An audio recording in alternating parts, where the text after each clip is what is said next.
towering palms are the first things you notice. The Garden Grove City Council meeting to order. Madam Clerk, would you please call roll? Councilmember Broadwater. Here. Councilmember Jones. Here. Councilmember Wynn. Here. Mayor Pro Tem Rosen. Here. Mayor Dalton. Here. Would you all please rise, and I'll lead in the Pledge of Allegiance. So put your hand over your heart and follow me. I pledge allegiance to the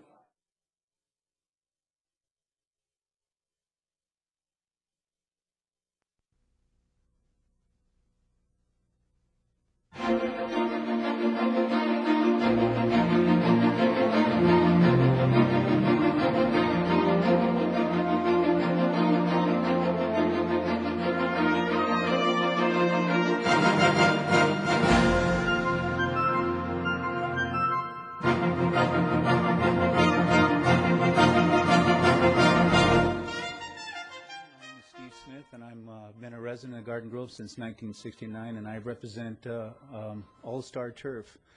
My son-in-law started the company, and I just want to give a little bit of background of us. We've been doing work with the City of Anaheim, City of Santa Ana, and we're also doing the Naval Department in San Diego right now. I've got some brochures I want to drop off to you guys.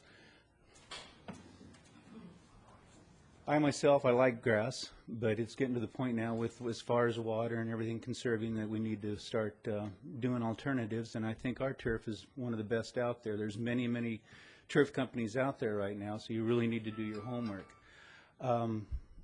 If anybody's later on got any questions, I'll be here, for the rest of the day to answer. Is there any questions right now that they might have on turf, or? Fine. Okay, thank you. You're welcome. David Ville.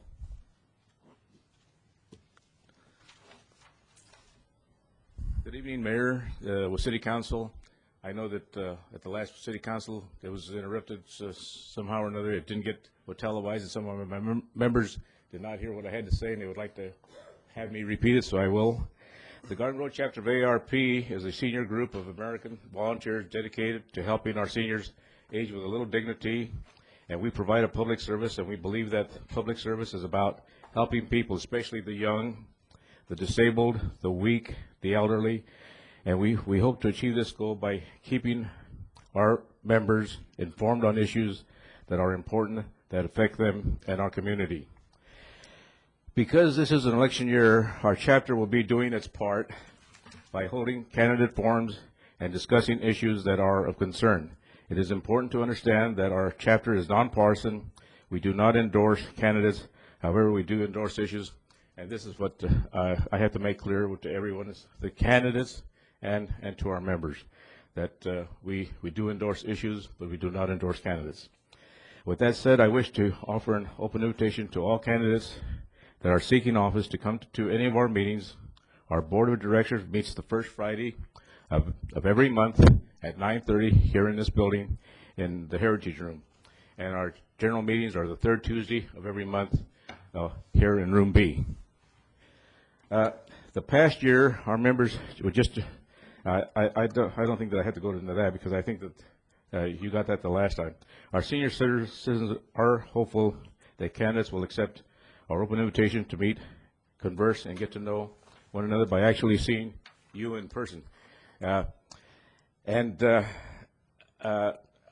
want to say something about term limits, because although we have not had a meeting, several of our members do want me to bring up the subject about term limits. Term limits, the purpose for term limits was to give the average citizen an even chance to level the playing field and make elections honest and fair. Once an office holder becomes the incumbent and special interest money starts financing their campaigns, it becomes virtually impossible for the average citizen to compete against all that money. And so this is one point that they really wanted to me to stress, that this is why a lot of people really would like to see term limits kept, and they even want to extend it even further than that.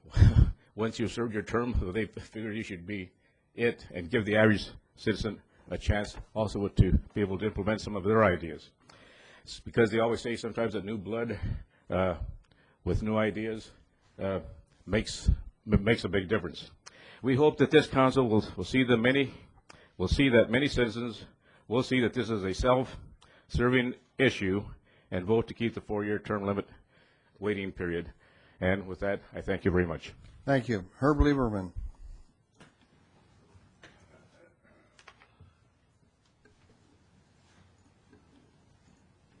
Good evening, Mayor Dalton, council members.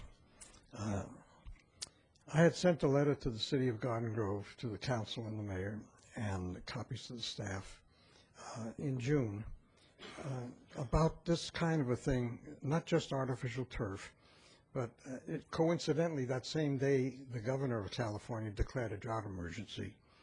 And I was aware of the fact that my daughter's property in Garden Grove had been cited 4 times for being unsightly, being brown, not green. And the code enforcement people said, well, just water it and everything will be okay. A few years ago, her property was cited as being a beautiful home. And so things have really gone downhill. I went online and looked at what other cities were doing in terms of being green. And I was pleased to see that Santa Monica has a complete program that crosses all disciplines of the city for being green in general, not just for water conservation, not just for beautification.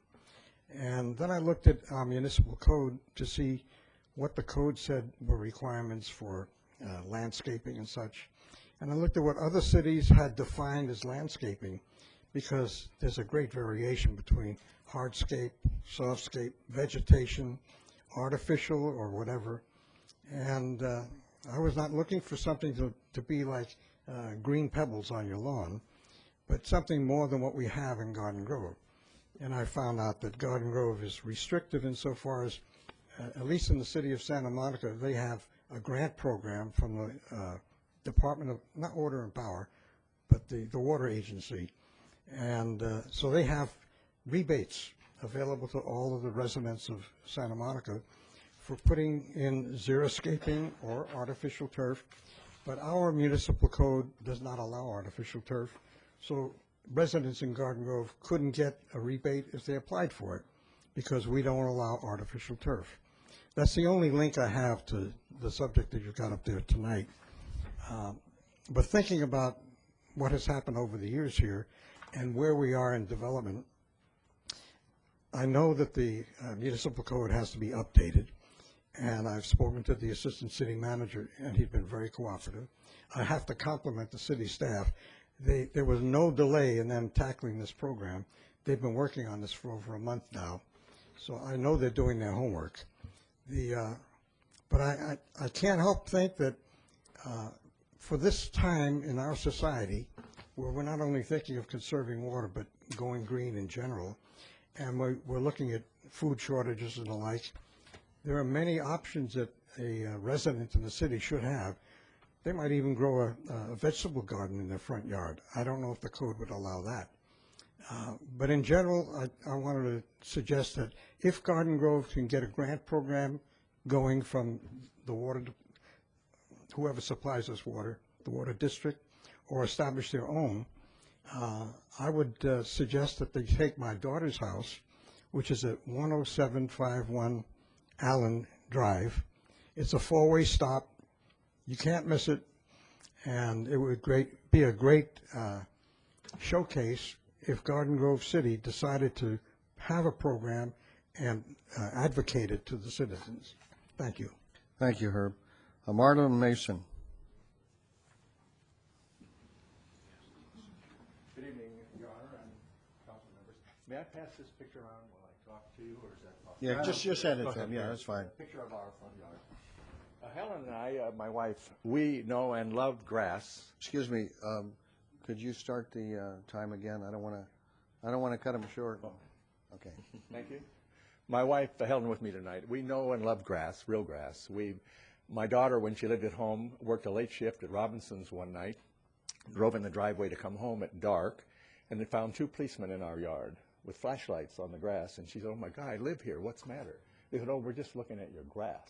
So it was that good. He don't believe it, but that's the truth. Anyway, the picture will show that we now have the artificial turf. We haven't put a drop of water on it in 5 months. I bought a Black & Decker blower. We blow off the leaves, and we get a lot of compliments. People walk by. We had a lady walking down to the vote with her ballot. I'd never seen her before.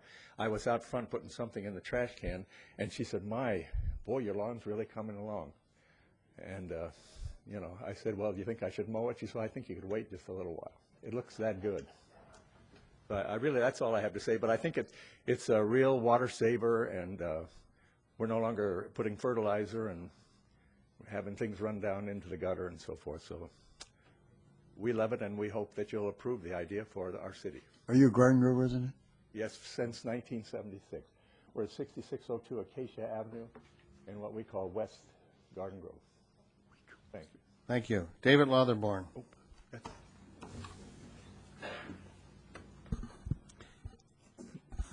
Good evening, Mayor, Council, staff. The subject of my lawn, I think, should be my business, as long as I don't have an eyesore. I don't think anybody should have the right to come by and say that I can't put artificial turf, grow plumeria bushes, grow tomatoes in the corner, whatever vine I want to grow over the fence, until it becomes an eyesore or it becomes something my neighbor disagrees with. But as long as I have lived in this house, which is some 45 years, I'm pretty happy that nobody has ever complained.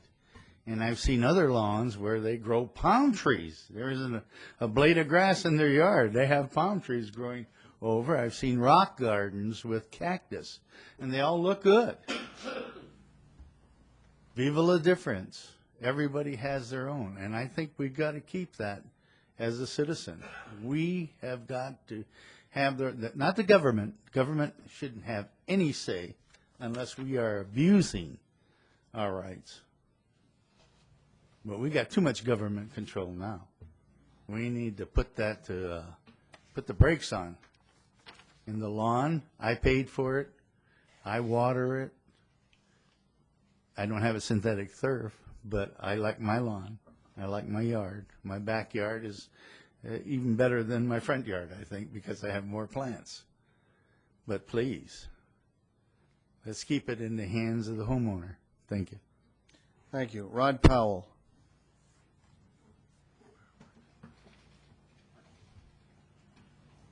Good evening. My name is Rod Powell, and I guess I have more to talk about than just fireworks tonight. As far as this issue on the artificial turf, I guess that's what you would call it, I think that just like a yard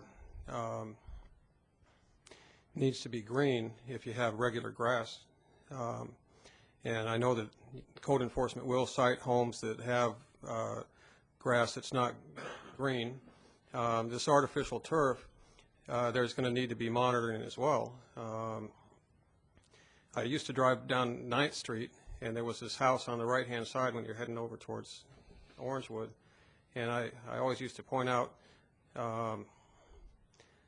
how that stood out like a sore thumb. It didn't look good, so it was a funky color of green. It didn't look like, I mean, I knew it right away, and it looked cheap. So I think that there would need to be some consideration that just like with regular grass, it needs to look good.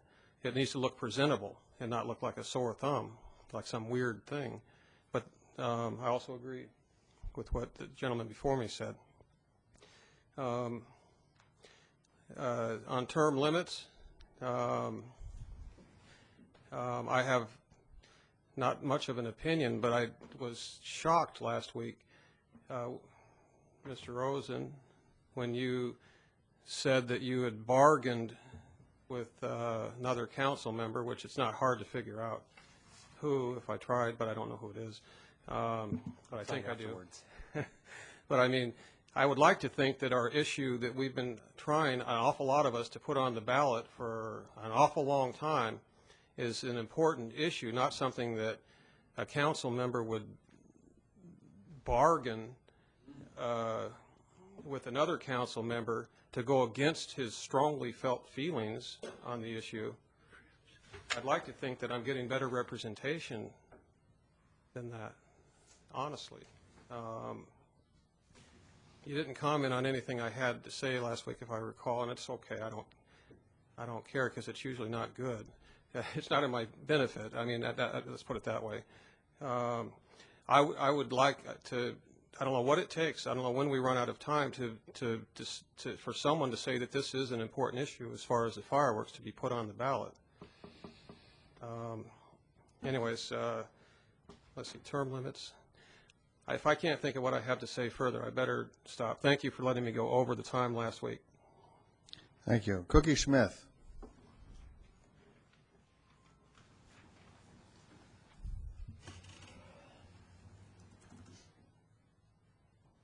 Hi, my name is Cookie Brett Smith, and I'm here Excuse tonight. me. You might want to pull the mic just a little bit closer so Like this? they can hear you. On Better? That's better. Thank you. I'm not used to being in front. I'm used to being way in the back. My name is Cookie Brett Smith, and my husband John and I live in Garden Grove, or residence. My husband is an original owner of our home, and he's been here since 1954. 3 years ago, we decided to put in artificial turf for the main reason that we could see that the water situation was not getting better. It was getting worse, and it was going downhill as it went. We realized that, we were going to have to shop around, that it was going to be an expense, but we budgeted it in, and we put it in. Well, in the past 3 years, I've passed out no less than 300 business cards of the person who put our lawn in. We still, to this day, have people who drive by our house, get out, take their shoes off, and walk on our grass because they're not sure whether or not it's real. One of the people who did that came over to my house about 6 weeks ago, I guess, or 8 weeks ago, somewhere in there, and said, I don't know what we're going to do, because I just found out that the city of Garden Grove bans artificial turf. And I said, you got to be kidding. He said, oh, no. And he said, as a matter of fact, when I inquired about it, I was told that if I didn't remove it, that you would have no choice. The city of Garden Grove would have no choice other than to remove the artificial turf. Well, the first place I went was the Municipal Water District of Orange County. They have a great website, by the way. They were talking about a water rebate program. Obviously, we didn't put the grass in for the water rebate program. That was not important.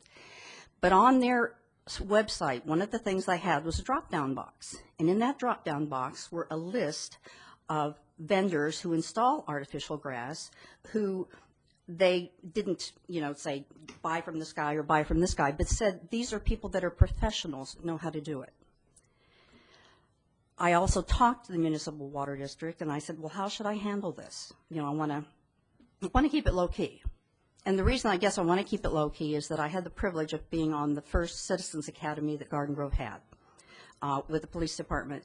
I'm really proud to be a Garden Grove resident. I enjoy being here, and we have the best police department in Southern California. I mean, nobody can touch us. You know that. I know that.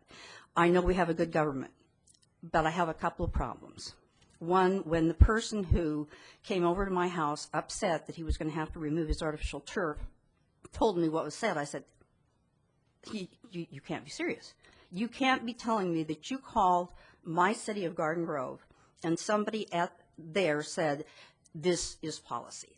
This is how it is. Instead of being a hero, instead of saying, geez, we do have that ordinance and maybe we should look at it.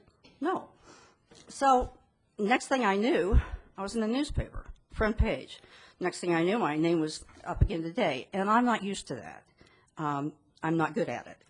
But I'm here to tell you that I understand why the ordinance was probably done, just like one of the gentlemen said. The fact that somebody laid down some indoor-outdoor carpet on their lawn in 1992, and somebody on the council said, holy crap, that looks like crap. And so they said, let's make an ordinance and ban it. But it doesn't look like crap anymore. You saw the ones from Mr. Mason when he passed them around. You're welcome to come to our house, come walk on the grass, play. We have a little golf thing in the back where you can putt if you want to as well. All I'm asking you to do is, I'm not asking for a miracle. If you want to put restrictions on it, great, do that. Go to the Municipal Water District of Orange County, and see how they handle it. If you want to say, go right ahead, no limits, do that too. But what I really want to do is say, my grandchildren and my great-grandchildren, I want them to be as proud to live in Garden Grove as I am. I don't like it that Anaheim is way ahead of us. They had done this, but I also, when I talked to Municipal Water District, they told me, they said, well, you'll have to do the same thing as Anaheim did. You know, you'll have to do this and this and this and this. And I thought, we don't have time to do this. It's June. Schwarzenegger said in June, conserve water. I wrote him. He wrote me back and said, well, I did say that, yes, but we want to make sure that the cities handle it. I invited the Orange County Supervisor. I invited Loretta Sanchez. Yeah, I got busy. I'm really good at email. Terrible at this. So sorry. And I'm probably over my 5 minutes. All I'm asking you to do is, 1, consider it. 2, don't take long to consider it, please. I mean, the federal government's an embarrassment as it is. You guys aren't. You're my council. Make a decision. Do a timeline. Let's get this stuff going.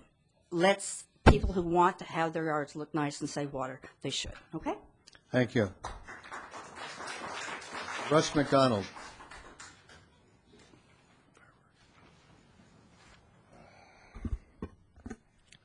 Good evening, Mayor, Council, staff. I'd like to add my input dealing with the dispensing of marijuana for medical purposes. When this came to a vote of the people, I voted against it, but after some discussions with others, I find myself thinking along the lines of the majority of the citizens of the state of California who voted for it. My mother died of cancer when I was 13 at 42, and all the pain and suffering that she went through, my dad 29 years later died of cancer, all the pain and suffering that he went through, I kind of like to think now maybe if they were allowed to perhaps use something like this medically, that it could do some help for the people that are having health problems. Councilman Broadwater had brought up the fact that if you could buy it in a save one, well, they used to sell marijuana, what else? All types of illicit drugs back in the early 1900s. Of course, we're not there now, but I'm saying they used to. It was also brought up about it being against federal law. Well, so is illegal immigration, and I don't see anybody rushing to enforce that. All I ask is, whatever you do, is have a little compassion for the people that are using it for medical purposes. Next issue is fireworks. I'd like to thank the citizens of Garden Grove for taking the bull by the horns and following the governor's pleas and the Orange County Grand Jury's report and cutting way back on the sale of fireworks. Hopefully with some new blood on the city council after the November election, we won't have to deal with this fireworks on the next 4th of July. And my last issue is term limits. Mr. Rosen, I am one of the 6 who you referred to in turning down our request to put the fireworks issue on the November ballot. You said that all there was 6 of us, although you and the city council have received petitions we've had with hundreds of names on them. Then you turn around and call a special meeting to get a cut in the time limits on term limits, and you want to put this on a November ballot. Let's see.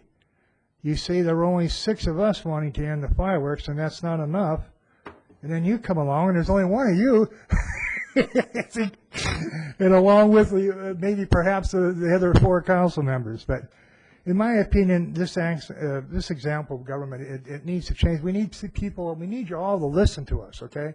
And we, if it comes by getting new people in, so be it. But that's all I have to say, and thank you. Yeah. Thank you. Lonnie Gill.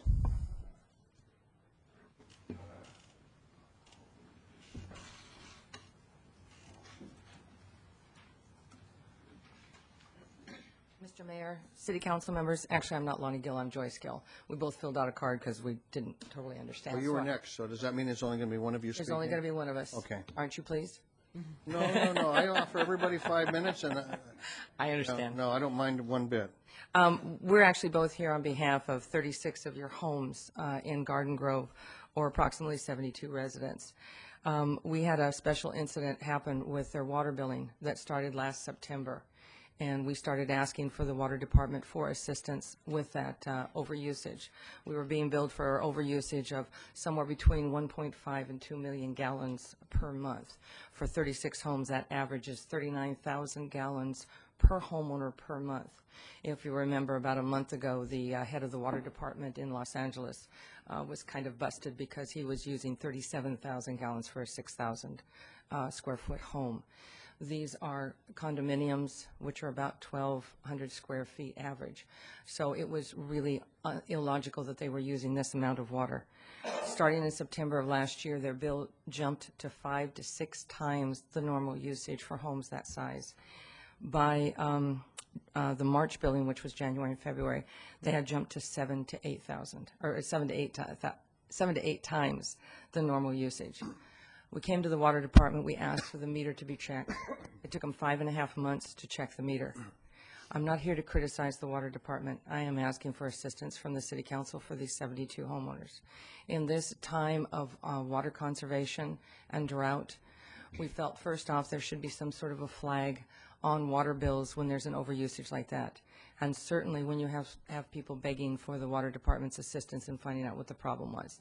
It wasn't a matter of a simple leak. There was nothing on the property that showed it. We have the management company for them, and we've managed them for 20 years. We know what wicking up of water will do. It will come up through the asphalt, or through the asphalt, through the concrete, through their homes, through their garages. We had a vendor that walked along their garages to see if anybody was running a pot farm.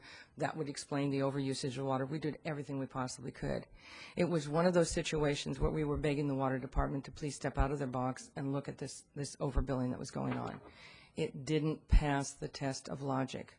What it turned out to be, and I won't bore you with all the details of it, but what it turned out to be was a very unusual situation where there was a leak in a water pipe. There was no way of knowing it. It was leaking into a sewer pipe, and water was escaping at 44 gallons per minute. That is horrendous. The delays caused by not being able to talk to supervisors. Once the supervisors came out the week before the 4th of July, they were wonderful. We had the water department supervisor out there. We had the sewage department supervisor out there. Everybody was wonderful. We lifted up the manhole and discovered that the water was escaping. So once we knew that, then we could proceed and we could find out. There's no doubt it was our pipe. It was the association's pipe. We're not denying our responsibility for it. All we're asking for is assistance. In this time of homes, people losing their homes, the billings that they had, which each homeowner was paying an average of $250 per billing for their water. Now that is way over what a normal water billing is. We're asking perhaps you could call us up and discuss the matter with us so we could work something out. We went to the head of the water department and asked for assistance, and he told us that it wasn't within his jurisdiction and suggested that we come and talk to you guys about it. So what we're asking for is we once again, as we started in January, we are pleading for help for these people. If we can't get assistance, we are going to have a special assessment. And I'm sure you know in this day of homeowners in the market and people losing their homes, this is a disaster. We've used every penny of their reserves. We are barely making their payments, and it's because we could not get any assistance, which I think would have been fair. I understand that to come out and check water and to check meters and so forth is costly for the city, and we understand you can't do it every time somebody calls. But we do think when there's 5, 6, 7, 8 times the normal water usage and there's no logical reason for it, then perhaps that could be somebody stepping out of their box and looking at it. So anything, my telephone number is on there. If any of the council members could call us, or you could steer us in the right direction to help these desperate homeowners. They're just middle-class homeowners that own 1,200 square foot condominiums. Any assistance you could give them, we would greatly appreciate it. And I do thank you for your time this evening. We will get, Matt, make sure that, we'll get back to you this week, and we'll talk. I'm not sure what the remedy is, but let us look into it a little bit more, and we will be contacting you. Thank you so much. I appreciate your time. Okay, Charles Mitchell. Good evening, Mr. Mayor, members of the council, and staff. On a recent Saturday, my partner and I did our tour for 4 hours for code enforcement. We drive around and follow up on reports of various situations where people are not following the city codes. And at least 4 of those reports we followed up on were excessive paving.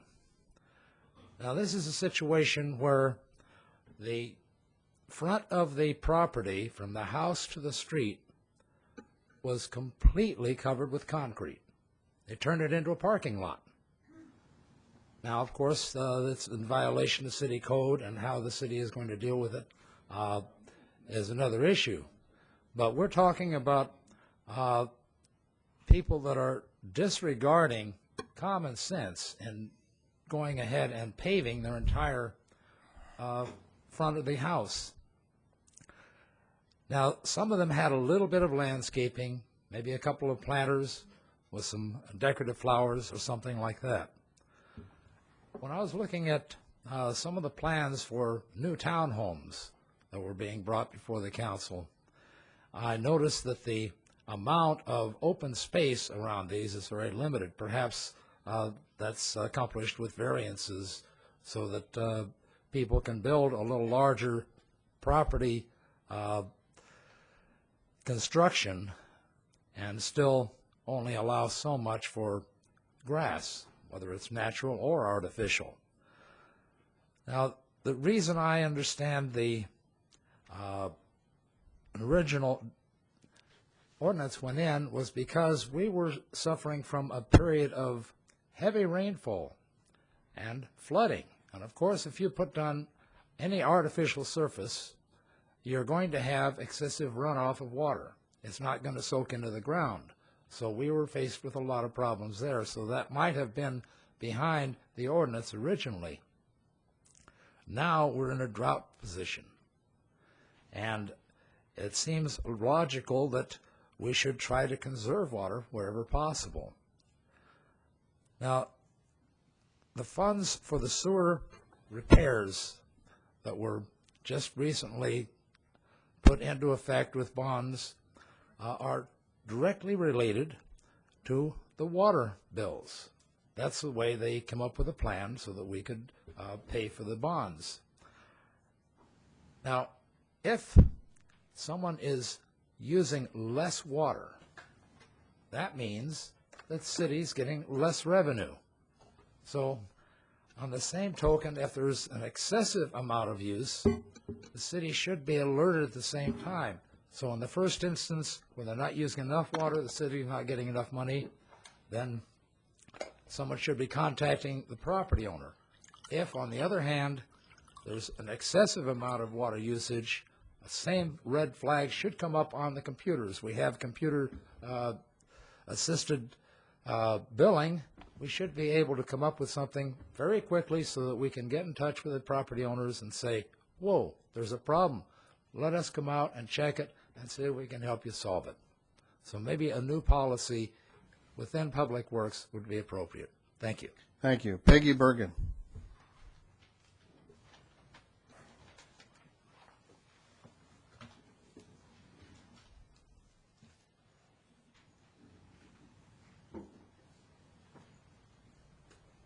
Good evening. Basically speaking, I'm only here because someone alerted me that there was a meeting tonight. But I am kind of curious how, for the last 2-3 years, we have been told as residents that the reason we as citizens cannot make a decision on fireworks pertaining to the entire city is because we couldn't afford to put it on the ballot and let people that go to vote make a decision. Now all of a sudden we find out, surprisingly, we have enough money to put an issue on that we as residents didn't even know was an issue. So that kind of is surprising to me, because somewhere along the line, someone in the city council or the residents previously voted that they thought this was a satisfactory system we had now with a 4-year break between anyone running for the same office, or as previously has happened, someone that was on city council ran for mayor, and that took care of a problem of term limits right there. But I just wonder where this money came from all of a sudden that we didn't have for fireworks, because you said in a couple of meetings ago that we had more arrests for illegal fireworks this year than last year, so therefore the illegal fireworks are still out there. Granted, we've had nice cloud cover the last 2 years, and it didn't hold down the smoke that we had 3 years ago that didn't dissipate till 4 o'clock in the morning. But what happens now in another couple of years when we don't have great crowd? Let's say we have cloud cover like we've been having the last couple of nights.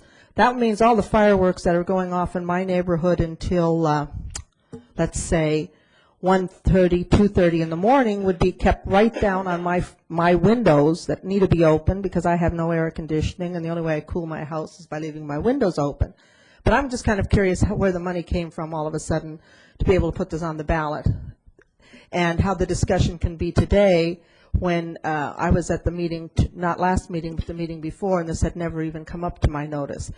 And the other thing is artificial turf. Now, I have a massive backyard. I'm on one of those lucky people on 1/3 of an acre, and it's quite green, and we're getting our tomatoes and our cucumbers and our sunflowers and everything. So my yard is, but my bill once again went up from the winter value of $120 per billing cycle. It's now up to $160, which is a lot. But I use my backyard and my front yard, and I don't mind paying extra water. But I did go to one of the houses in the, I can't even remember, I think it was the Tustin, Santa Ana, when they had a garden thing where you could go and see people's gardens. And one of the yards, other than I wasn't very fond of the plants they put in, it was kind of like very stark, but they had turf in the backyard. And now if they hadn't have told me it was turf, I would not have known it. I mean, I walked on it, and she explained the system where it went down. There's 4 to 6 layers of ground and rock and gravel put underneath it. So she says their yard does not puddle when it rains. It sinks down. It's a permeable surface that the grass is kind of like, I guess, a wig for the grass. But it was quite attractive. And they did have a dog, and she says the nice thing is when the dog goes out and does whatever it doesn't leave brown circles. My dog leaves brown circles, so you have to kind of keep manicuring your yard in different places. So I don't really see any difficulty in the artificial turf, especially as different people have mentioned. You have to go through a reputable person. It's just like if you put down the real grass turf. If you have someone come that puts down real grass turf, within a week you don't even know that it was put in. If you have someone that doesn't know what they're doing, within a week you have a lot of dead turf on your grass. So it's just knowing where to go, and if you're willing to pay the extra money it costs to put it in, I think it's definitely good, because I do know a lot of people that they cannot afford to have their water bills keep going up every year like ours are going to be doing now for the next 4 years as well. But anyways, those are just 2 of my little comments. Thank you very much. Thank you. Jeanette Shattuck.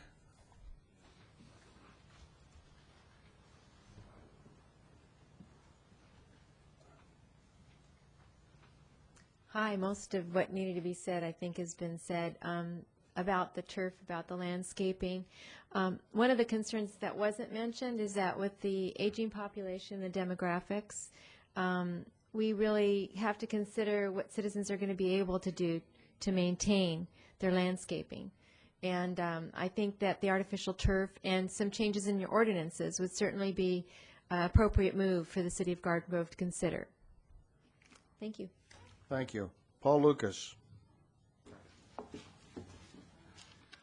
Good evening, everyone. My name is Paul Lucas. I live on Camellia Way in Garden Grove. And first thing I want to do is extend an invitation to all the members of the City Council on September 1st to the Elks Lodge in Garden Grove.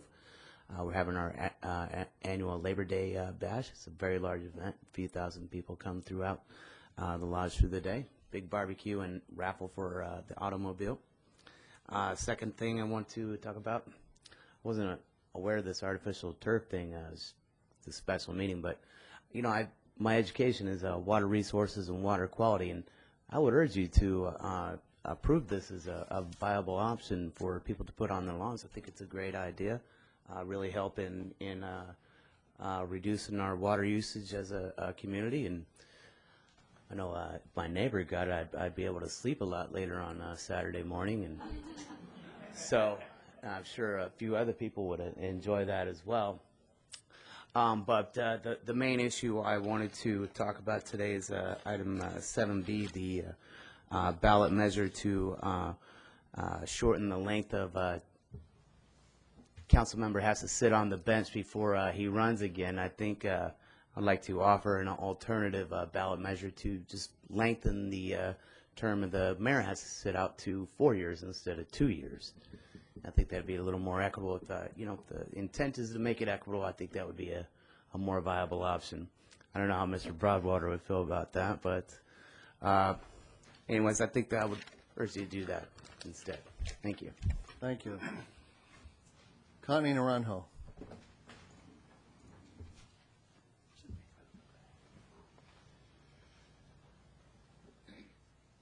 Good evening, Mayor, council members. My name is Connie Naranjo, and I've lived on Anthony Avenue in Garden Grove since 1979. I had planned on replacing my lawn with synthetic turf, and I had planned on doing so for 10 reasons. 1, water is in short supply, and synthetic turf has demonstrated in Arizona and Las Vegas that its installation saves water. Grass lawns are notoriously thirsty ground covers that require more water than trees do. My second reason, the city of Garden Grove has raised the water rates to historical highs, and I need to be money wise. Although synthetic turf requires an upfront, significantly high investment, I think it'll be worth it in the long run. The city of Garden Grove could help me out on that cost by not banning synthetic turf. The municipal water district rewards conservation measures like installing synthetic turf with rebates, but only if you live in a progressive city that promotes such measures, not bans them. My third reason, grass lawns require fertilizers, either chemical, which are petroleum-based, or natural. In either case, we all know that these fertilizers eventually run down the street gutters and out to the ocean. Once there, they upset the delicate balance of the harbor and ocean waters, promoting the overabundance of plant life, some of which is toxic to sea life. My fourth reason, grass lawns require chemical-based weed killers. These too end up in the ocean. My fifth reason, grass lawns require pesticides. These also are petroleum-based and are indiscriminate killers. They kill both the pests that feed on lawns and also the beneficial insects and pollinators. My sixth reason, grass lawns require gasoline-powered machines to manicure them. Mowers, edgers, weed whackers, and the most offensive of all, the blowers. It's been documented that blowers are more polluting than any automobile, not to mention the deafening noise. My seventh reason, I want to be in good company. Synthetic lawns are used at Legoland, Petco Park, San Diego Zoo and Wild Animal Park, and many other beautiful destinations. On the other hand, the city of Garden Grove has some of the ugliest parkways around. Lamson Avenue, west of Pacifica High School, boasts bare dirt, dead and missing trees, and non-existent medians. If I have to choose sides on this conservation issue, I will not be with Garden Grove. 8, synthetic turf is kid-friendly. No more stained pants and skinned knees. It's softer than real grass. It is so pet-friendly that the San Diego Humane Society installed it at its headquarters. My ninth reason, I'm going to install it because it's not as delicate as grass. Grass needs recovery time after it has been used heavily. On the other hand, the National Football League, Major League Baseball, and colleges play their sports on synthetic turf. My 10th reason, I'm installing synthetic turf for longevity. Grass lawns eventually get ugly, bare spots, refuse to grow under a tree, and build up high levels of thatch. We don't know how long synthetic turf will last, possibly 25 years. The oldest installations are in Arizona, and they are over 15 years old and have not yet faded. I will install synthetic turf because I am a conservationist. In my heart, I know I am doing the right thing. I hope my city doesn't take too long to wake up to the water crisis looming in our future. Thank you. Thank you. Jean Orban.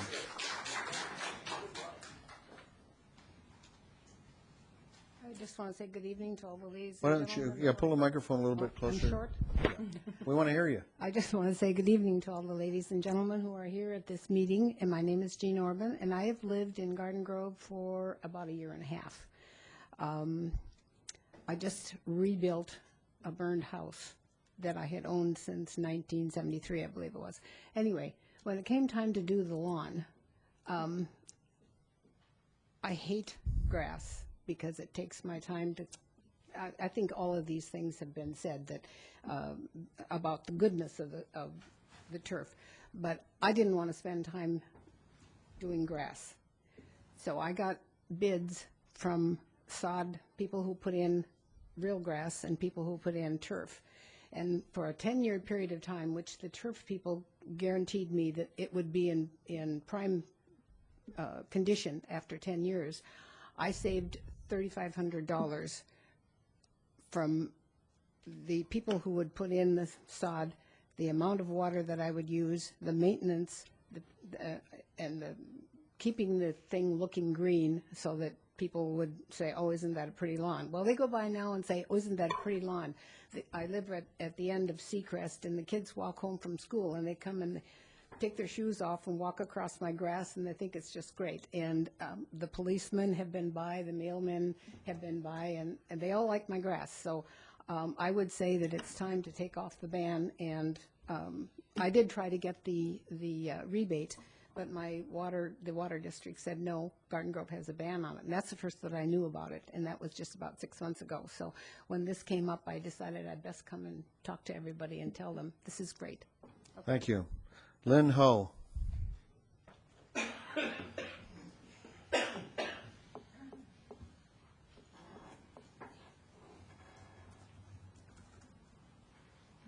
Good evening, Mr. Mayor Pro Tem, and members of the City Council.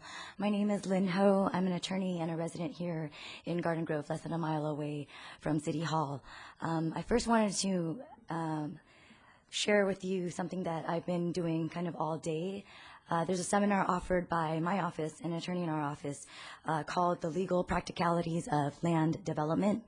And as we're moving forth and looking at issues such as artificial turf and updating our general plan, it's something that I wanted to share with the City Council and offer it as a service that my firm does. And so just to bring it to your attention to see if that's something that you or your planning commissioners and departments want to look at as we're moving forth toward looking at the general plan and amendment and this issue of artificial turf. Secondly, I also wanted to thank the City Council for its leadership in promoting the diversity of Garden Grove. Just this past weekend, I attended a couple of events, and I saw elected officials from our city of Garden Grove at things such as the Vietnamese American High School Student Alliance Dinner, as well as the Taste of Garden Grove.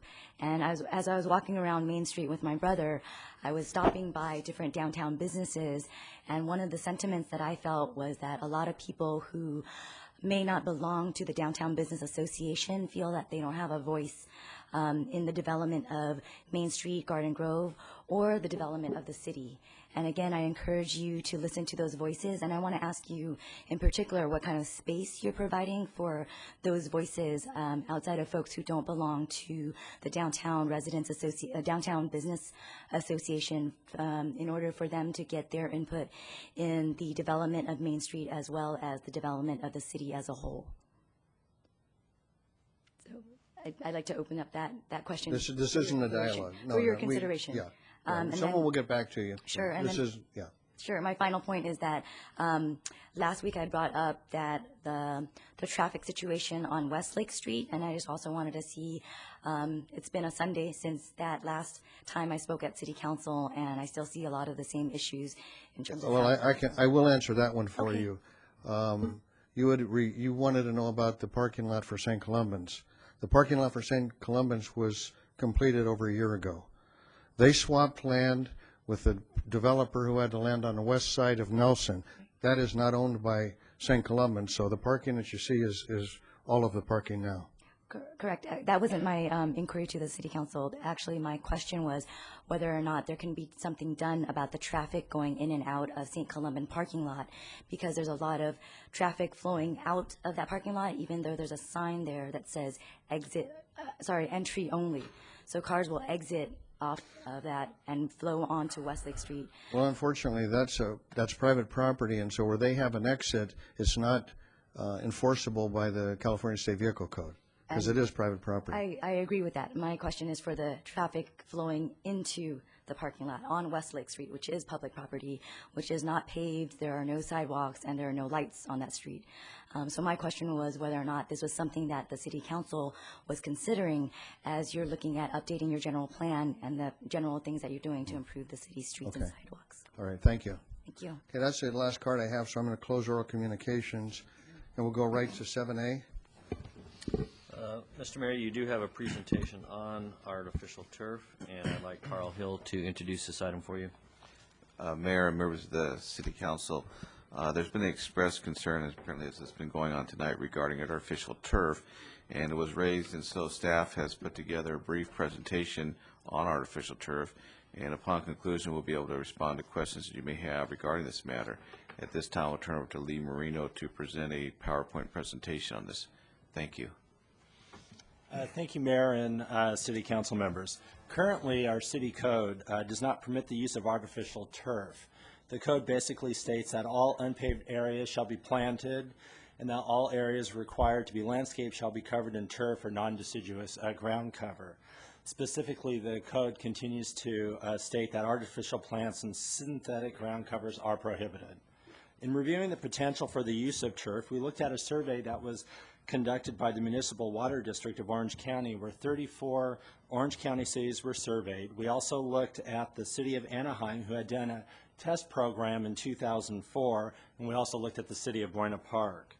In Anaheim's test program, they included 5 homes, a park, and a street median to determine the viability of artificial turf as an alternative ground cover. We visited 6 of the Anaheim sites as well as a site in Buena Park. The first slide is a site on Siesta Street in Anaheim, and what they did was they installed it in the front yard as well as in the median. The bottom, on the bottom right-hand side of the screen shows a detail of how they installed the turf around the base of a tree in a root. And then the slide on the left side of the screen shows how, if it's not taken care of, how weeds can grow around the edges of the turf as well as within the middle of the turf. The second slide on Colorado Boulevard is an example of an installation, and all these installations in Anaheim they're about 4 years old because they were all installed in 2004. It was installed, they installed the turf within the front yard as well as within the parkway, and there's very little perimeter landscaping that was added to the environment. The third slide was on Polk Avenue, and this shows where it was installed again within the parkway in the front yard with some landscaping adjacent to the house between the turf to help soften the look of the turf. Go back to that one for a moment. Oh, yeah. The picture in the upper right, that's the same part of the house as in the lower left to the right? Yes, yeah. Because the color of the grass looks different. This was actually taken with 2 different cameras because when we were going out looking at this, we had one person take just in case the cameras weren't working, but they were taken on the same day. It was just 2 different cameras. Then the next slide is a house on Dell Street where they actually installed it just within the front yard, and then the picture on the bottom left-hand corner is actually how they installed it around an existing split rail fence. And then this slide here is where the city of Anaheim installed it within a median in front of their city hall. And then this is where they installed it within Pearson Park. And on the right-hand side, you can see that within an area where there was a lot of traffic, and actually city vehicles drive up and down on the sidewalk area on the right of the picture, you can see where there's a lot of wear and there was some fading on the grass. Now this grass again is 4 years old. And then one of the corners was loose, so we picked it up so we can kind of see the backing of the turf. And then finally, this is the house that was in City of Buena Park, and they installed the turf in the front yard as well as in the parkway. Through our review, what we did find is that synthetic turf does take some maintenance. It does require raking of the leaves and debris from the turf. It does require weed removal, periodically fluffing or brushing of the turf, and also pet debris being removed and rinsed off. We also found that sometimes just if there's any smell, that you can use like Nature's Miracle and stuff like that for the pet.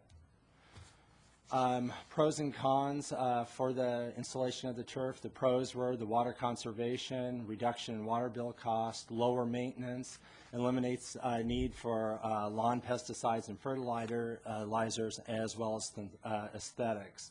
The cons included potential for runoff of any chemicals that are not environmentally sensitive used to eliminate pet odors. Again, aesthetics, and that's depending on whether you like it or not. And then the maintenance of the turf. Especially with the weeds that can grow through the center of the turf as well as the perimeter. According to the study that was prepared by the City of Anaheim for residential water savings, and this was based on the 5 homes from their study, they estimated that the savings range from approximately 46 gallons of water per day to approximately 231 gallons of water per day, which is an average savings per square foot of about 457 gallons over what they termed the 15-year life of the product. And then for commercial water savings, which was basically the park and the median, they were estimating that there was about 200 gallons of water saved per square foot over the 15-year life of the product. With that, to conclude, again, 34 cities were surveyed. Out of that 34, 5 cities in Orange County did not permit artificial turf. 2 have specific standards, and 27 have no restrictions, and they review it on a case-by-case basis. The cities with the standards were the City of Anaheim, which adopted their code in 2008, and they only allowed it in the single-family and multifamily zones, and the City of Buena Park, who adopted their standards in 2005, and they only allowed in the single-family zones. The standards address percentage of area allowed for the turf, use of natural landscaping along with the artificial turf. They also address the installation of the turf, maintenance and appearance, as well as some sort of review process. With that, that would conclude our report, and if there's any questions. Yeah, I have a couple. When did we enact our ordinance? I don't know if you had that in front of you, but it was probably some time ago. 1992. 1992. Do you know if that was in response to people wanting to do it at that time, or what prompted us to enact an ordinance if we didn't have anything before 1992? My recollection is it has to do with aesthetics, that they want to make certain that things look nice, attractive, and using real plant material usually achieves that. It's in partly fear that if you use some type of fake substance or whatever, it just kind of look unsightly and detract from the appearance of properties. And to some degree, as they are saying, that the appearance of this stuff has improved over time, but certainly when we look back prior to the 1990s, it was not very attractive. You said that this is used in Pearson Park. Is it used in other parks too? From one of the vendors that we talked to, he said that parks have used them, but we didn't really get a list from him. Well, no, the question that I had actually was, if it's used in the park, how often is the maintenance? And obviously you wouldn't have people mowing lawns, I mean, they could be doing other things in other city, places, but I just wonder what the cost savings would be if you don't have to mow it. I mean, is that offset by when you said you might have to rake it, or you have certain maintenance that has to be done? We haven't looked into it that far yet. Okay. Go ahead, Mr. Jones. Yeah, thanks, Lee. The slide you showed where you had peeled back the corner of it, what normally holds it down to keep it from peeling up? There's stakes that are probably about 6 to 8 inches along their metal stakes, and they'll typically put them along the perimeter and I think also within the center. And they'll usually also, some of the vendors will actually glue the seams together like a carpet, and then they'll put stakes in there too. You know, somebody asked me a question today, and I didn't know the answer. Is there a certain amount of lead in this type of material? The CMC, the Center of Disease Control actually did an advisory bulletin because the city of, the state of New Jersey had some issues with it. And so there's a lot of conflicting information out there. And they were nylon-based synthetic turf. And so there's really not anything that we've found yet that actually supports it one way or another, just that we know that the Center for Disease Control actually put out that advisory based on a few things that happened in New Jersey. And Mr. Broadwater. I have a couple of questions. This picture we're looking at, other city standards, the grass background, is that artificial turf? No, that's natural turf. Oh, you're trying to fool us, I was wondering the same thing because okay. There's some browns in it. I noticed that you, in your study, that the measurement of the conservation of water they've done, but I haven't heard anything about the production of oxygen. I mean, basically, aren't we going to lose a lot of oxygen production doing this? You know, it depends on what vendor you talk to, but most of the vendors are saying that, you don't get a lot of oxygen actually coming off of grass. Well, if they're selling artificial turf, I can really believe they say that. But Right, the truth of the matter is, we haven't done scientific measurement of. We haven't done that. City of Anaheim didn't I heard people talking tonight saying that they're tired of government being involved with everything. There'll become a time when they'll be told how many trees you'll have to have on your property and that type of thing for oxygen production. I mean, they're mowing down forests and certainly jungles in South America, and which is the main production of oxygen through the world for the world. So I'm just surprised that that hasn't been a point that's brought up. And another thing, I hear a lot of talk about the cost of water. The use of artificial turf will drive up the cost of water, just like it has in droughts, because people use less of it. And the base cost is still there to produce it. And the meters still have to be read, no matter how much water you use, the meters still have to be read, the plumbing still has to be in place.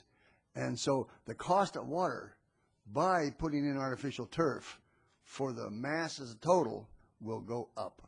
It has to. Because they're taking in less money with you using less water. So the price of the water you are using has to go up to cover the cost. Okay, any other questions for staff? I don't know. Go ahead, Ms. Wynn. Yes, I have a question for All Stars Turf, if he's still here. Mr. Smith? This artificial turf, do they come? Why don't you come up here? Go ahead, there might be a couple more questions. We might as well do it. I don't think there's any, is there any other representatives here of any of the turf companies? Okay. Okay, you showed up, so you get the advantage. Good, wonderful. Go ahead. The turf, do they come in like thickness? What we've done with our particular turf that we have, most of your artificial turf is from Georgia. That's where it's manufactured at. Our particular turf is exclusive distributor. Oh, sorry, we're the exclusive distributor of this particular grass. A lot of your other turf companies have to put what we call fillers. They put Nike rubber or sand in their turf to keep it fluffed up. That's my next question is, I wanted to Our particular turf, we have little tufts underneath it to help keep it straightened up. If you were to take a square footage of ours and a square footage of some of the others, ours is a lot heavier duty. If you turn over other people's, their seams aren't going to be they're going to be wider, they're not going to be as thick. Can you pass that to the council? I have a question. Did your company put in the turf, the artificial turf and the medium that Stanton built on Chapman Avenue? No, sir, we did not. And that is a very poor quality job there. I mean, just looking at that would make me vote no on it. Well, sure, I would too. If you want to go down Gilbert, just past Ball Road on the right-hand side, that's where we put some of our turf there for the city of Anaheim. on there. We've also did over at Red Hill in Santa Ana over by the Tustin base over there. We put that in the Meridian there too. And right now we're also putting in at the Naval Base down in San Diego on there. So we've been around quite a bit. We've also done a lot of work out in Vegas, and it holds up really well with heat and everything else. I know you noticed your brochure says 8 years warranty, but what's the true average lifespan of these? 15 to 20 years on there. The only reason we put on there 8 years is because actually that's the only longest we've had this out here, but the longer it's out there, the longer the guarantee would go up on it. How is it secured down then to the ground? What we do, depending on what we do is we go down 3 to 4 inches, and we take the grass and the dirt down about 3 to 4 inches. We put a road base down, basically what they do out in the streets here, and pack it down, compact it.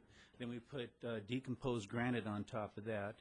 Then we lay down a weed barrier on top of that. Then we lay our turf down on top of that. Usually we have a forked pins, or we have, if it's hard ground, then we'll put these twisted spikes down on top of it on there. And what's the chances of turf being blown over by heavy wind? None at all. No, our insulation's very well. We don't have any problems with that at all. What are problems that you've encountered? One problem we had for a while was gophers, and what we do a lot of work out in Corona and Riverside. And what we do on that case, we put a wire mesh down, and once the gopher comes up, hits that wire mesh, they just split. They don't even bother anymore. We had one customer that had a dog that kept digging it up. We kept working with that dog, and we finally got him to love the grass. So, are there any toxics or contaminants or anything in the grass that would leak, say, to the water table? No, sir, not at all. My son-in-law that started the company also has Turf Renew. What he does is he sprays it. You put this on a garden hose, and if you have a lot of pets and you have the smell that comes up, you spray this stuff, and it'll break down the enzymes and wash the smell away of the urine. Mr. Rosa. Yeah, when you lay down the turf, are there standards that you use to ensure that water runoff, if say when it rains, flows out to the street? Well, what we do, our grass definitely has drainage. It drains very well. And if there is a problem where it is flushing out in a certain area, we can tell by the grass that was in there originally, so we'll compensate for that and help out as far as the drainage. Right. Can it catch on fire? It will burn, scorch a little bit, but it won't really burn on fire. We had a gardener that was laying a blower down one time and melted a hole down. We came down and took care of it for the customer, and you couldn't even tell the hole was patched with it. Any other question? Mr. Breller. I'm ready to make a motion on it. When you're talking about drainage, it's kind of water runoff off the top. You described going down several inches and then having a hard compaction, it sounded like. So is it porous or is it not porous down into the... It pours. You still have drainage through there.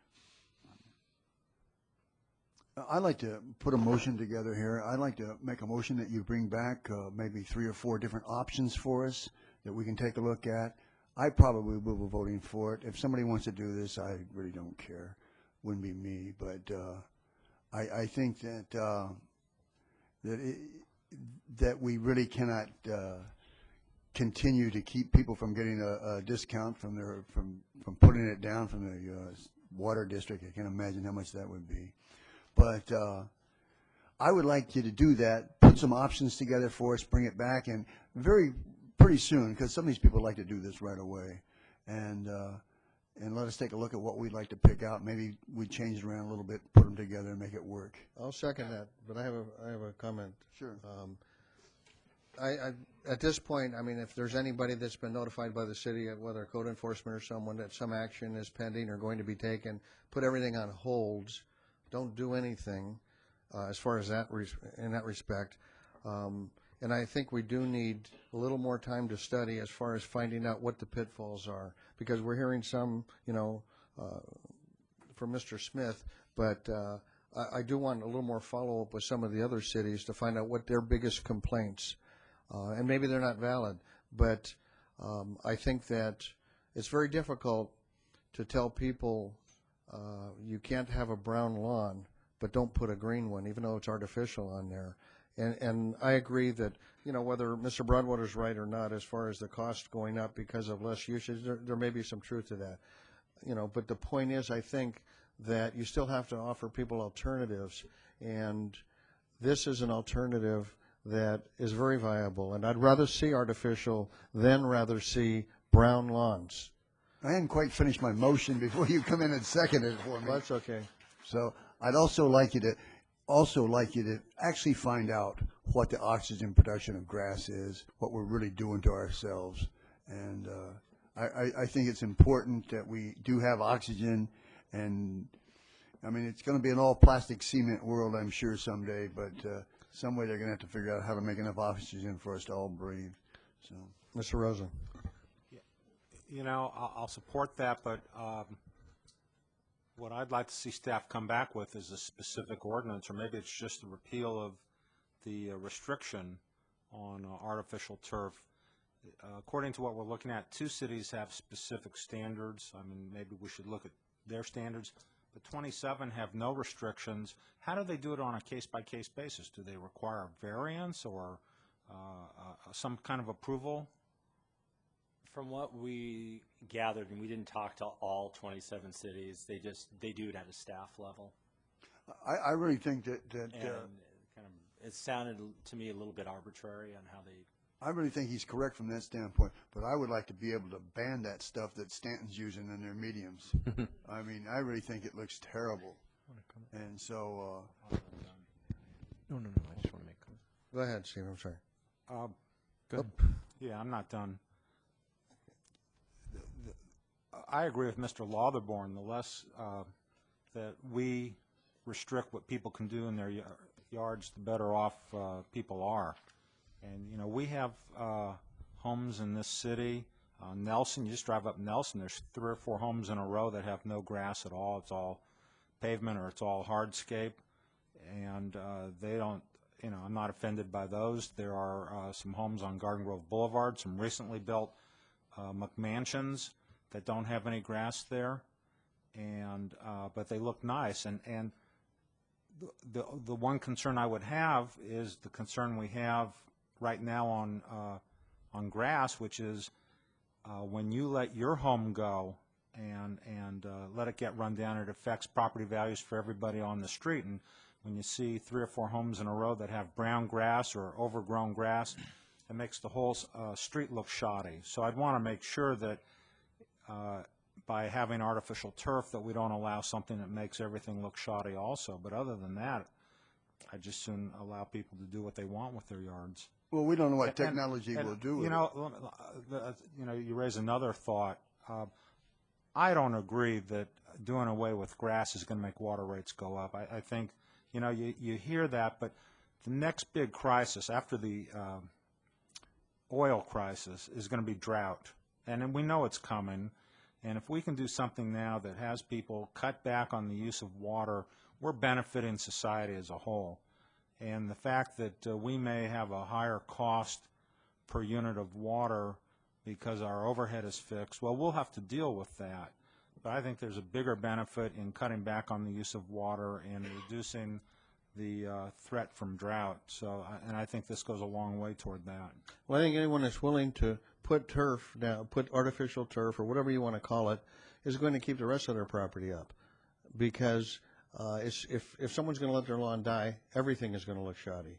But if they're going to go to the effort and the expense, I think that they're going to keep the neighborhoods up, and it's going to make Garden Grove look like a better place. And they have come so far with that. It is truly unbelievable. I mean, you can look at it, you can step on it, you can feel it, and it's like grass. Yes, Steve, go ahead. I think you had one. Go ahead. Go ahead. I'm the mayor. Okay. He had asked before. Just want to comment on, I think this is a great opportunity for one to go back and look at something that was done a long time ago for different reasons and modernize it and make some changes as appropriate. There's certainly a huge green movement going on in the world today. That's a wonderful thing. As a father with children who I want to be able to enjoy a good, clean future, it's great to have a chance to be a part of something that will lead towards a longer sustained future of this earth. So if we can be a part of a green movement, and if this is in fact something that contributes to a green movement, I think that's a good thing. Every day there are articles in Wall Street Journal about how homes that are green are selling where others are not, where articles about how green commercial buildings can generate higher rents to cover the higher cost of construction because employees get better productivity out of it and miss less days of work and yada yada yada. There's arguments that are coming forth to back up this whole green movement. So if this is in fact part of that, I think that's great. Although it is new and we're sort of pioneering, taking a look at it, I don't think we should screw it up either. So I think we should look at it and understand it better so that we know. I think it makes sense to go forward with something. I just think we should have appropriate standards that it's sustainable, that it's maintainable, that it's accomplishes aesthetic concerns, and that also truly is green. To Bruce's point about absolutely, because if we're taking away oxygen, if that is in fact a scientific reality, then it's something we should look at. Well, some guy painted his grass purple. I mean, I would be opposed to that. So I think that we do need some standards. Yeah, and we definitely need standards. There's good reasons for planning standards, and this is no exception. But whether it's artificial or real, it should accomplish the merit and intent of those standards. So. Okay, Mr. Broadmoor. I'm ready. Okay. Any further comments? Call for the vote. Motion received, 5 yes votes. 9B or 7B, I mean. 7B. Mr. Mayor, 7B is a proposed ballot measure for the November 4th general election having to do with amending our current term limit ordinance, and our city attorney, Tom Nixon, is here to brief you on the item. Thank you, Mr. Mayor. Members of the council, briefly before you this evening is a draft measure for your consideration for placement on the November ballot. The measure would present to the voters the issue of whether a council member who has served 2 consecutive terms may run again after a 2-year absence, or instead of the current 4-year absence. If the City Council wishes to place this matter on the ballot, there are 3 resolutions presented in order to implement that process. If you have any questions, I'd be happy to answer them. Any questions? I have a question. How much will that cost? It's my understanding that the most recent estimate that staff has obtained from the elections office with the county is a little bit over $8,000.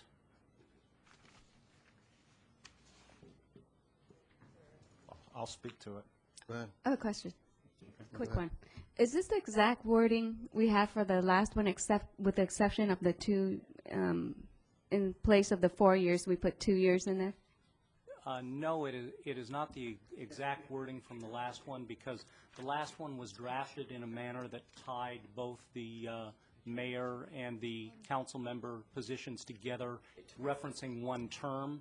So we're splitting those apart, so we had to go to years to identify the difference.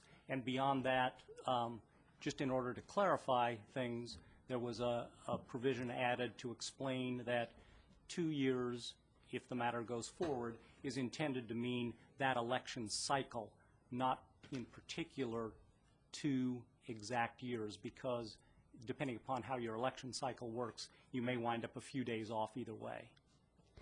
So compare this one to the last one. It wouldn't make a difference except for the 4 years and the 2 years term. That's correct. Thank you. Can I make a comment on that? Mark Lees and I actually wrote that initiative back in '94 and put it on the ballot. And our intent was, when we said 1 term, was 1 election cycle. And I know it's been bent in the wrong direction, but I don't think it was ever intended that somebody would. In fact, I was surprised when somebody said they're going to have to wait 4 years, because it was never intended to be 4 years. It was intended to be 1 election cycle, which was 2 years. I don't know if I want to spend $8,000 to change it or not. But. Did you want to speak on it? Yeah, I'll speak on it. Somebody said this was a matter of personal privilege for me, and, you know, that's correct. Because I'm termed out this year, and I don't know if I want to run again in 2 years or not. I don't know where I'll be in 2 years. But I think term limits are inherently undemocratic because they deprive the voters of the opportunity to vote for people who are otherwise qualified. And they have traditionally been used, and I know they were used when we adopted legislative term limits because the proponents of term limits wanted to kick a particular individual out of office. And when we adopted legislative term limits, it's because they wanted to get rid of Willie Brown, who was the Speaker of the Assembly at the time. Well, those term limits have been a disaster for the state, and as a result, we have people in the Assembly who can serve no more than 6 years. You have people constantly looking for the next job, and we have budget crisis after budget crisis because you have nobody there with a long-term point of view. I thought it was interesting tonight the people who spoke against this proposal are the people who disagree with me on a particular issue.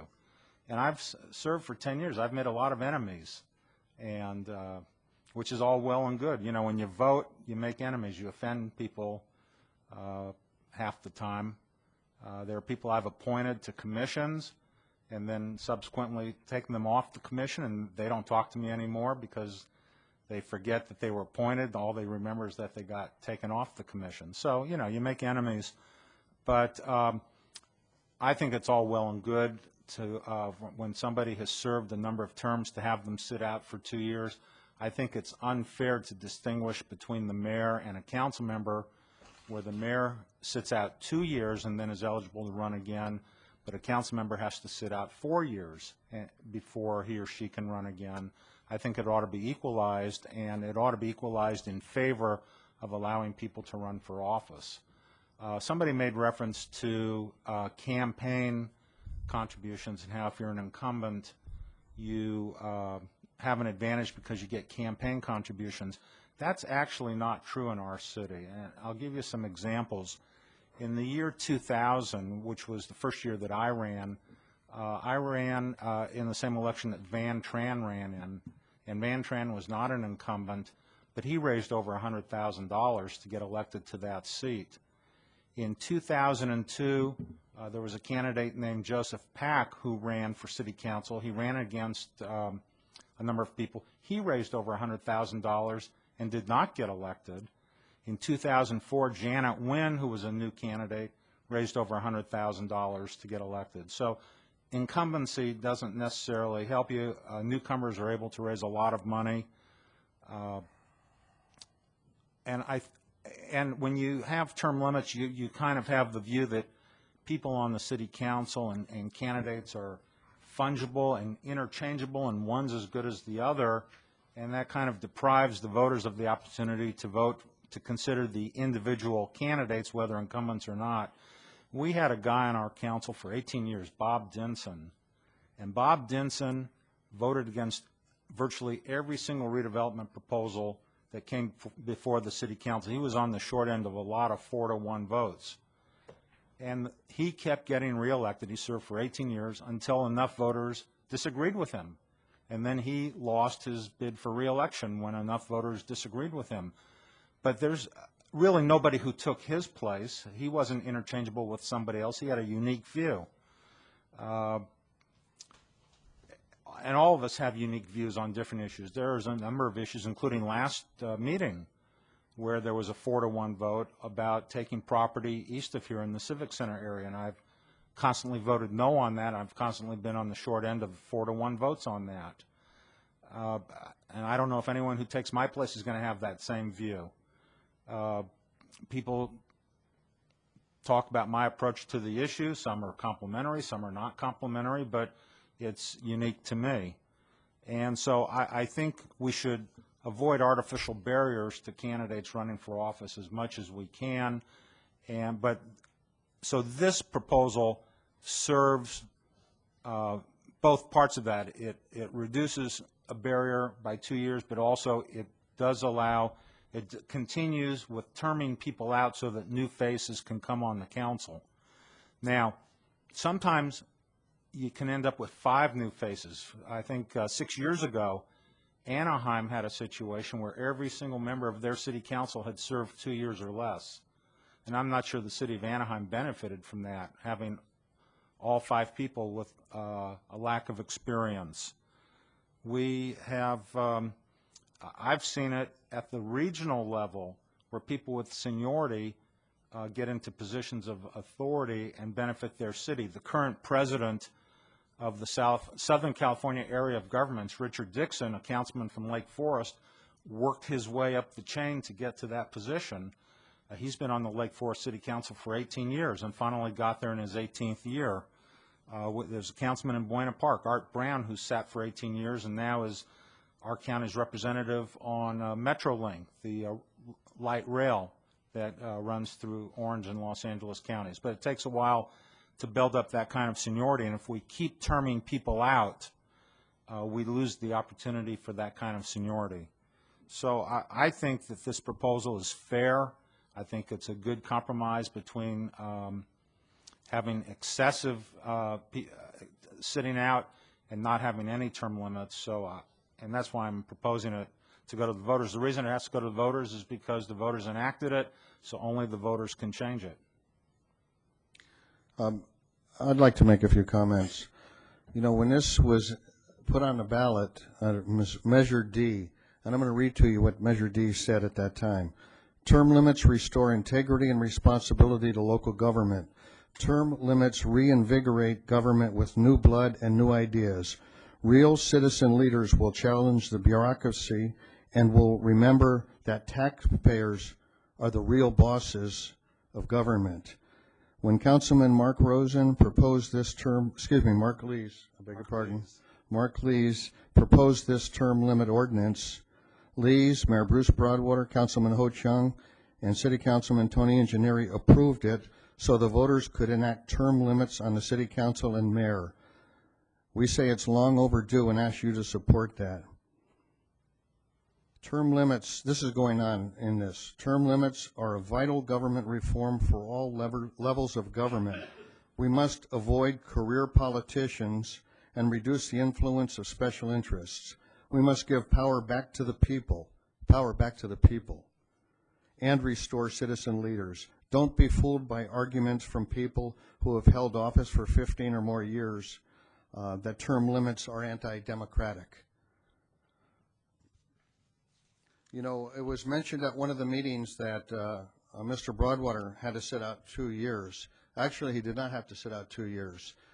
He went from mayor, and he could have run for city councilman the next election. He would not have to sit out. The reason he was out for 2 years was that he ran for supervisor, and actually it was a pretty tough race, but he fared very well. Had the primary decided someone that had over 50% of the vote, it would not have to go to the general election, but it did. So that way he was not able to run for two offices at the same time. But he could have chosen to run for council versus Orange County supervisor. I think that term limits are something that we need. I haven't had one person in 10 years since I've been on council come to me and say, you know, I think we should change that. I think it's wrong. I'm willing to abide by it, and I will abide by it because I think it is fair. I think it does give people opportunities. And realistically, being an incumbent does give you an advantage. You don't always win, but it does generally give you an advantage. I think that term limits bring new faces, new ideas, and new leadership to the city. And it's nothing against Mark. I mean, Mark and I work very well together. The only two times this has come up is when Mark Lees was going to be termed out, and now with Mark Rosen. And I don't think that it's fair that we do away with that because it does, it does benefit people. The reason it's a 2-year sit-out for the mayor is because the mayor is a 2-year term. The mayor has to run every 2 years. If it was a 4-year term, when they went into term limits, I'm sure the weight would have been the same. But since it was a 2-year term, it would actually penalize someone if you had a 2-year term but were termed out and not able to run in 4 years. So I think that we should maintain term limits, and that's how I'm going to vote. Mr. Jones. Yeah, I'll just say a couple words. The mayor's comments came across as though we're considering a motion to get rid of term limits, which is not the case. I mean, we're looking at a sort of a more detailed technicality in terms of the way it was worded. I would think that those who support term limits one of the underlying purposes of that would be to break up the continuity of an incumbent staying in office for continuous years over end. So whether that's 2 years or 4 years, to me, it still seems like it accomplishes the intent of having term limits. The guy still has to leave his incumbency, go sit out, and come back later. So beyond that, it doesn't seem fair to me that that a mayor would be 2 terms or 2 years, and a council member would be 4 years. So it doesn't seem that like that So big you're of a deal. proposing a mayor term be 4 years? No, and I would agree with Councilman Rosen that if you got to pick one or the other, it should err on the side of giving the public the right to vote for whoever they want to vote for.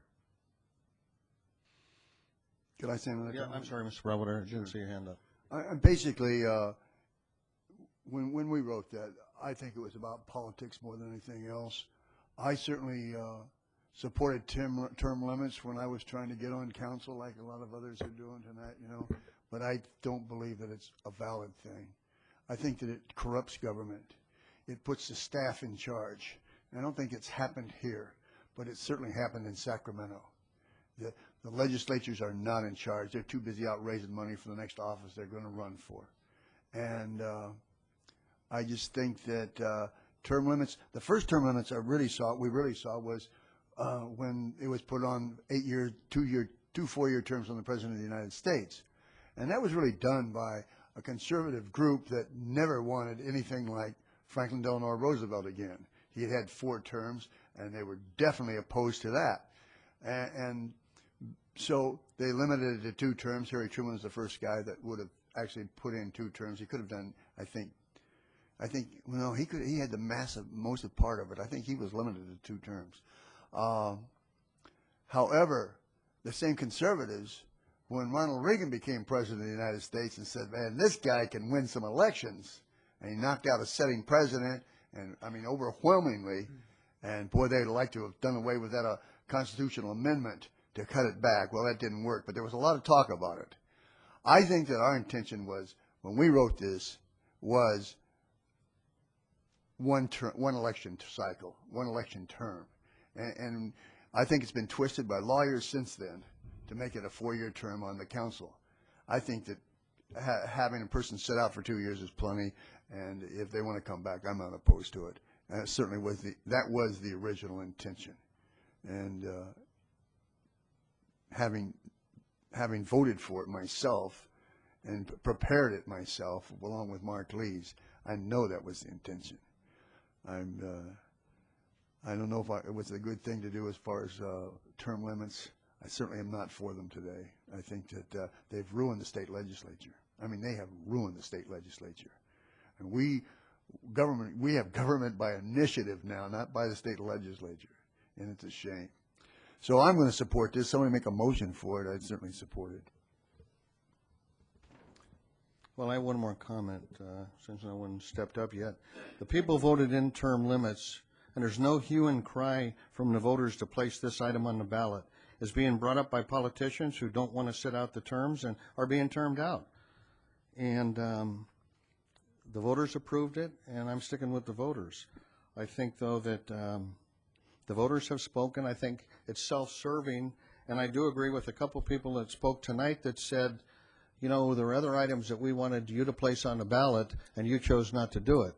But yet this one seems self-serving, and so this seems to be okay. Well, it's not okay. I mean, I don't like the idea that it costs $8,765. I don't like the idea that there are others that I voted against putting on a ballot because I thought it was excessive expenditure that we shouldn't make. And I thought that they were things that could be divided by the council or decided by the council. I believe that this is something that the voters have spoken, and I can't say it any clearer than that, and I'm going to go with the voters. Bill? Yes, I'm sorry, Ms. Swin. Okay. I think the intent for whatever the intent was when Mr. Broadwater and Mark Lees drafted it is their own intent. But when the voter cast that vote and read those words, It was the voters' intent of 4 years and not 2 years. What that concerns me. What concerns me also is the fact that a couple of years ago, Mr. Rosen didn't think that he should have done that for whatever reason it was. And now 2 years later, Mr. Rosen thinks it's the right thing to do. For what? For 2 years for him to consider whether he would run on the council or not. If he could give us a definite answer today, I don't believe he could. He needs to consider it.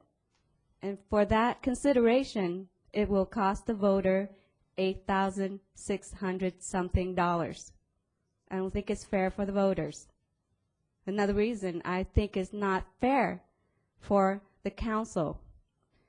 If Mr. Broadwater thinks that term limits is not a good thing for government, well, the council who sits on the council needs time to be effective.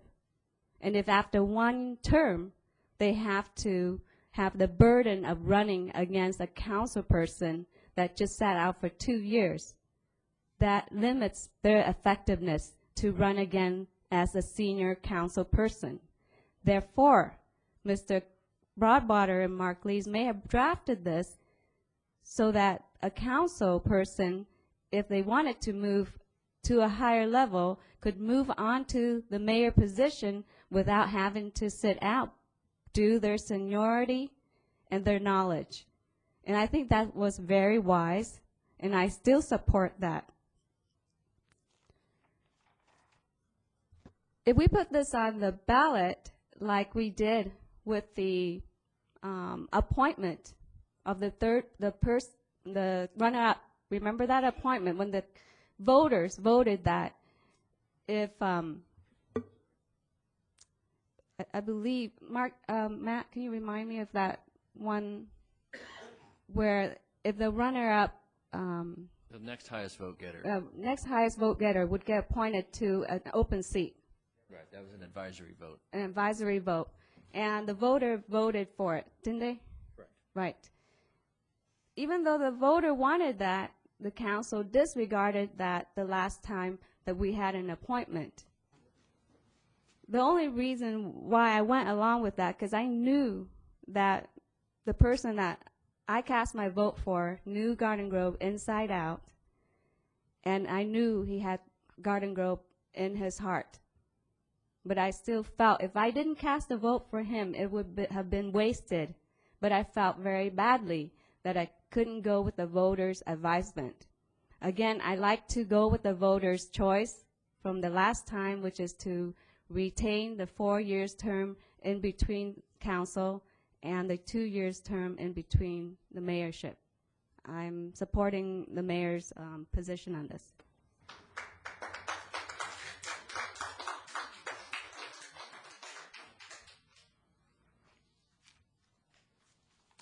Well, I will move the items. I will second it. So you're moving, you want to read it out so there's no misunderstanding? I move that we place the draft ordinance on the November 4, 2008 ballot for a vote by the electorate. That's the resolution, which is attachment B1. Yes. Okay. And then attachment,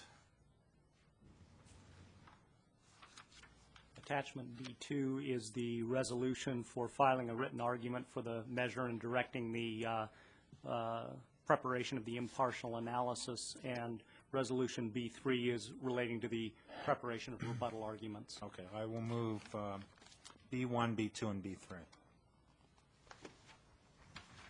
I will second it. You have a motion and a second. Call for the vote. Motion received 3 yes votes with Mayor Dalton and Councilmember Nguyen voting no. Mr. Mayor, in order to allow for the time reasonably necessary to prepare and print the arguments and sample ballots for the election, Friday, August 8th, 2008 has been fixed as a deadline for any arguments for or against the city measure to be submitted to the city clerk's office. City Hall is closed to regular business that day. However, the city clerk's office will be open from 8 a.m. to 5 p.m. for anyone wishing to file arguments. I have a question. I heard from someone that it required a 4 vote. Is that true? 4 vote or just simple majority? Simple majority. Okay. What is the deadline for rebuttal arguments? 10 days later. It will be 10 days after the submittal of the arguments for and against. So that is, Kathy, is that the 18th? Yes, that would be the 18th. Okay. It's a Monday. Okay, anything else? Mr. Brownwater. I have nothing else. In fact, I need to get out of here. Mr. Rosen. Nothing else. Ms. Wynn. Yes, Matt, can you, I know it was something. Can you look into the Columbine issues again? The traffic? Westlake. Wait, Columbine? Yeah, last week I asked you to look into Columbine. the. Columbine, yes, on Westlake, I yeah. always forget that. Yeah, we'll have an answer. And also for the artificial turf, I wanted to, what's my question? I can't remember. But that's it for now. Thank you. Can I just follow up on that? The parking lot that we're talking about is across the street from St. Columban's to the west, correct? No, the parking lot, the city owned that parking lot. Another gentleman owned the parking lot on the north side of St. Columban's. They swapped properties a couple years ago, actually. Not So, the well, more city than- owned. But we approved a housing project No. on a parking lot across the street from St. Columban's. That's right, and that didn't I'm not proceed. sure that's what she was referring to. Hold I on. think she was referring to the She didn't drive. referring to that or the number of cars parked on Westlake Street or the Westlake. traffic driving. Yeah. You know, okay. We'll look at that on Westlake. Is this special meeting over? This special meeting is over. Thank you.